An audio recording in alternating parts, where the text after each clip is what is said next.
नमस्कार दोस्तों, स्वागत है आप सभी का ऑनलाइन अड्डा फॉर स्टडी यूट्यूब चैनल पर। इस वीडियो में हम बात करेंगे नई प्राथमिक शिक्षक भर्ती के बारे में, साथ में टीजीटी और पीजीटी 2021 को लेकर। जितने भी अभ्यर्थी इस वीडियो को देख रहे हैं, वीडियो को लाइक कर दें, साथ ही शेयर कर दें और चैनल को सब्सक्राइब करना बिल्कुल ना भूलें, जिससे कि आप सभी को इसी प्रकार की ऑथेंटिक जानकारियाँ मिलती रहें। तो लाइक का बटन अवश्य दबा दिया करें। इस चैनल के माध्यम से जो भी आप सभी के लिए आवश्यक होती हैं और जो भी महत्वपूर्ण होती हैं, वो सभी जानकारियाँ आप सभी को तमाम भर्तियों से संबंधित मिलती रहती हैं। तो लाइक का बटन दबा के साथ में शेयर भी कर दिया करें, और जिन्होंने चैनल को सब्सक्राइब नहीं किया, सब्सक्राइब करके बेल आइकन को दबा लो। तो चलिए शुरू करते हैं। उत्तर प्रदेश के अंदर शिक्षक भर्तियों का विवाद से आपको नाता देखने के लिए मिलता ही है। कई भर्तियां आप सभी ने उत्तर प्रदेश के अंदर देखी होंगी। जिन्होंने पहले से कोई भर्ती नहीं देखी है, वो पुरानी भर्तियों का इतिहास उठा करके देखें। यहाँ पे भर्ती आने से पहले, विज्ञापन जारी होने से पहले बहुत सारे जो विवाद है वो देखने के लिए मिलते हैं, और जैसे ही विज्ञापन आ जाता है उसके बाद में विवाद हो जाते हैं। चाहे उसके पीछे सरकार की गलती हो या फिर छात्रों का यहाँ पे सेटिस्फेक्शन, मतलब कि जो भी फैसले सरकार की तरफ से लिए जाते हैं उसको लेकर छात्र संतुष्ट हैं या नहीं, और भी तमाम चीजें आप सभी के सामने देखने के लिए मिलती हैं।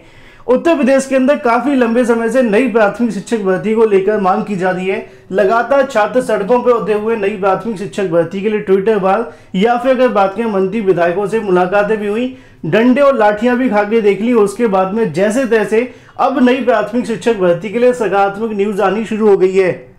उत्तर प्रदेश की योगी सरकार की तरफ से कमेटी का गठन किया गया, और ऐसा उनकी तरफ से दावा भी है कि कमेटी के माध्यम से जो भी रिक्त पदों की जानकारी दी जाएगी, उसके बाद में नई शिक्षक भर्ती का जो विज्ञापन है वो जारी किया जाएगा। लेकिन ऐसे में ही नई शिक्षक भर्ती का विज्ञापन जारी होने से पहले या फिर घोषणा होने के साथ ही एक और आप सभी के सामने जो विवाद है वो दिखाई दे रहा है, जो कि आप सभी के सामने आने वाला है अब से कुछ ही समय के अंदर। जैसा कि आप सभी जानते हैं कि नई शिक्षक भर्ती के अंदर बीएड साथ में बीटीसी अभ्यर्थियों को बैठने का मौका मिलेगा। इस बार प्रदेश सरकार की तरफ से एनआईयूएस से डीलेट करने वाले छात्रों को भी मौका दिया गया है। लेकिन अब ऐसे में जैसी सरकार की तरफ से घोषणा होनी शुरू हुई है, तो दो गुट आपस में अलग अलग होते हुए दिखाई दे रहे हैं। पहला मुद्दा है बीटीसी प्रथम वरीयता को लेकर। मैं आपको दिखा भी देता हूं, जैसा कि आप सभी को यहाँ पे भी देखने के लिए मिल जाएगा। अगर बात की जाए बेरोजगार छात्रों की तरफ से नई भर्ती के अंदर वरीयता की मांग की जा रही है। बेसिक शिक्षा विभाग के अंदर आने वाली नई शिक्षक भर्ती की अगर बात की जाए, तो उसके अंदर डीएड के छात्रों की तरफ से वरीयता की मांग की जा रही है। केंद्रीय शिक्षक पात्रता परीक्षा पास करके बैठे हुए डीएड अभ्यर्थियों का कहना है कि बीएड उनके समान उनकी अर्हता नहीं है, लेकिन बीएड की अगर बात करें प्रशिक्षितों की तरह उन्हें प्रशिक्षित स्नातक शिक्षक भर्ती, खंड शिक्षा अधिकारी, बीईओ या फिर इसके अलावा और भी कई भर्तियों के अंदर बैठने का मौका मिलता है। लेकिन बीटीसी वाले छात्रों की अगर बात की जाए तो उनको सिर्फ प्राथमिक शिक्षक भर्ती के अंदर बैठने का मौका मिलता है। तो ये तो बीटीसी वाले छात्रों का पक्ष है। अब ऐसे में बीएड वाले छात्रों की अगर बात की जाए, उनकी तरफ से भी अपनी तैयारियां हैं। उनका कहना है कि यहाँ से एकेडमिक को हटा दिया जाए। मेरा काम आपको जानकारियां देना है दोनों तरफ की। जैसा कि आप जानते हैं कि बीएड वाले अभ्यर्थी जो काफी लंबे समय पहले बीएड करके बैठे हुए थे, उनकी तरफ से बताया जाता है कि जिस समय पे उन्होंने बीएड की थी, उस समय पर थर्ड डिवीजन वाले छात्रों की बहुत ज्यादा रेस्पेक्ट हुआ करती थी। लेकिन जब से मेरिट के आधार पर भर्तियां होनी शुरू हुई या फिर एकेडमिक मेरिट जुड़नी शुरू हो गई, तो उससे उनको नुकसान होना शुरू हो गया। उसका रीजन ये है कि आज की तारीख में जो हाल ही में प्रथम श्रेणी या फिर 80-90% जो अभ्यर्थी लेकर आते हैं, उनके मुकाबले उनकी जो परसेंटेज है 40-45 के आसपास है, इससे ज्यादा की नहीं है। तो एकेडमिक मेरिट के अंदर बड़ा अंतर हो जाता है।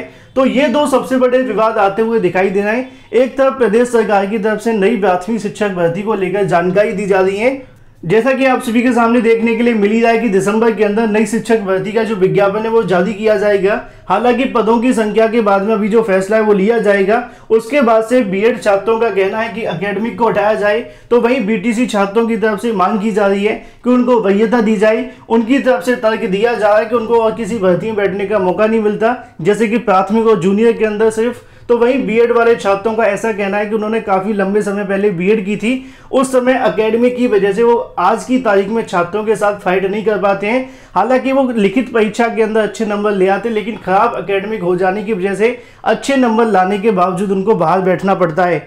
लेकिन जैसा कि आप सभी जानते हैं कि बीएड और बीटीसी को लेकर सिर्फ उत्तर प्रदेश के अंदर ही नहीं, अलग अलग राज्यों के अंदर भी आप सभी जानते हैं, जैसे कि बिहार के अंदर या फिर राजस्थान के अंदर यहाँ पे भी लगातार मामले चलते रहते हैं और इनके चलते भर्तियां भी थोड़ी डिले हो जाती हैं। अभी कल ही आप सभी को मैंने बताया था कि रीट के अंदर लगभग 13 लाख ऐसे अभ्यर्थी जो कि बीएड अभ्यर्थी बैठेंगे तो सही, लेकिन उनका परिणाम अभी घोषित नहीं किया जाएगा जब तक अंतिम याचिका पर निर्णय नहीं आ जाता। तो हम कह सकते हैं कि रीट की जो परीक्षा होगी उसका परिणाम तब तक घोषित नहीं होगा या फिर उसकी जो नियुक्तियां हैं वो तब तक नहीं की जाएंगी जब तक बीएड वाले अभ्यर्थियों केस को लेकर कोई अंतिम फैसला नहीं आ जाता। तो ऐसे उत्तर प्रदेश के अंदर भी नई भर्ती आने वाली है। अब ये जो दो बड़े मुद्दे हैं जिनको लेकर छात्रों की तरफ से कोर्ट जाने की भी तैयारियां हैं। हालांकि इससे पहले भी मुद्दे आप सभी को बताए गए हैं बीएड प्रथम वरीयता को लेकर, मतलब बीटीसी प्रथम वरीयता को लेकर, इसको लेकर कोर्ट की तरफ से कोई आदेशित नहीं किया गया था। तो वहीं दूसरी तरफ बीएड छात्रों की तरफ से एकेडमी घटाए जाने की मांग की जा रही है। क्या होगा क्या नहीं ये तो प्रदेश सरकार का कार्य है, लेकिन मेरी तरफ से आप सभी के सामने जानकारियां हैं जैसे कि नई शिक्षक भर्ती आनी शुरू हुई है, उससे पहले विवाद होना शुरू हो गया है। कहीं इसके बीच में नई शिक्षक भर्ती लंबे समय के लिए लटक ना जाए, यह भी आप सभी को ध्यान रखना पड़ेगा।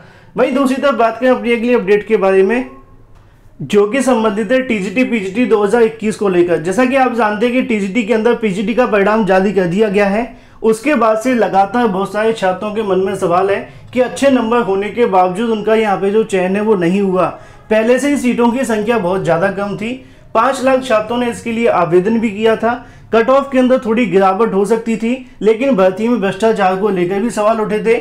लेकिन अब उसके बाद से जब चयन बोर्ड की ओर से तटस्थ शिक्षकों को इसमें शामिल किया गया तो यहाँ पर सुप्रीम कोर्ट के आदेश को न मानते हुए अभी तक उस पर कोई भी कार्य नहीं किया गया, क्योंकि सुप्रीम कोर्ट का ऐसा कहना था जितने भी तटस्थ शिक्षक इस भर्ती में आवेदन करेंगे उनकी सीटों को जोड़कर जो भर्ती है वो करवाई जाएगी।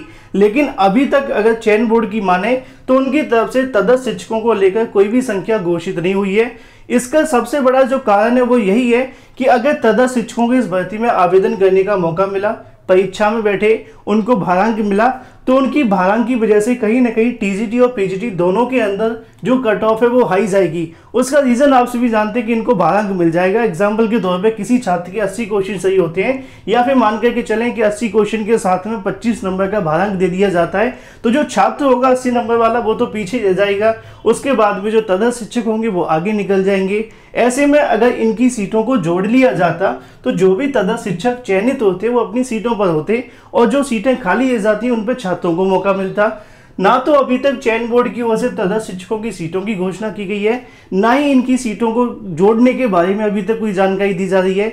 भले ही बहुत सारे ज्ञापन या फिर जो पत्र हैं वो सौंपे जा रहे हैं, लेकिन चयन बोर्ड की ओर से अभी तक तटस्थ शिक्षकों की सीटों के बारे में कोई भी स्पष्टीकरण नहीं दिया जा रहा है। टीजीटी और पीजीटी के अंदर पहले से ही पदों की संख्या बहुत ज़्यादा कम है।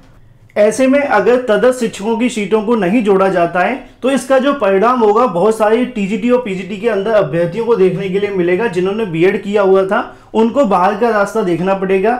अच्छे नंबर होने के बावजूद उनको बाहर बैठना पड़ सकता है। उसका रीज़न आप सभी देख पाए कि पीजीटी के अंदर भी यही हुआ है कि टीजीटी की अगर बात की जाए तो आगामी समय के अंदर परिणाम अभी घोषित होगा, लेकिन उसके अंदर तटस्थ शिक्षकों की संख्या भी ज़्यादा होगी।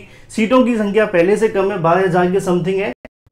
लेकिन अगर चयन बोर्ड की ओर से उन तटस्थ शिक्षकों की सीटों को जोड़ दिया जाता है तो टीजीटी और पीजीटी के अंदर और भी छात्रों को पार्टिसिपेट करने का मौका मिलेगा और अगर 2 से 2,500 और भी छात्र सिलेक्ट हो जाते हैं तो उनको बेनिफिट भी मिल सकता है। लेकिन ये सब कुछ तभी होगा जब चयन बोर्ड की ओर से तटस्थ शिक्षकों की सीटों को जोड़ा जाएगा, अदरवाइज हजारों छात्रों को बाहर बैठना पड़ सकता है। रीजन मैंने आप सभी को बता दिया है। इसको लेकर चयन बोर्ड की ओर से अभी तक कोई आधिकारिक घोषणा नहीं की गई है। तटस्थ शिक्षकों को भारांक तो दे दिया गया है, लेकिन अभी तक उनकी सीटें नहीं जोड़ी जा रही हैं, जो कि आम छात्रों के लिए और भी खतरनाक साबित हो रहा है। बाकी इसके बारे में आपकी क्या राय है कमेंट करके अवश्य बताएं। अभी तक चयन बोर्ड की ओर से 1-2 दिन और इंतजार किया जाएगा, उसके बाद देखते हैं क्या किया जाता है। जो भी अपडेट होगी आपको इस चैनल के माध्यम से दी जाएगी।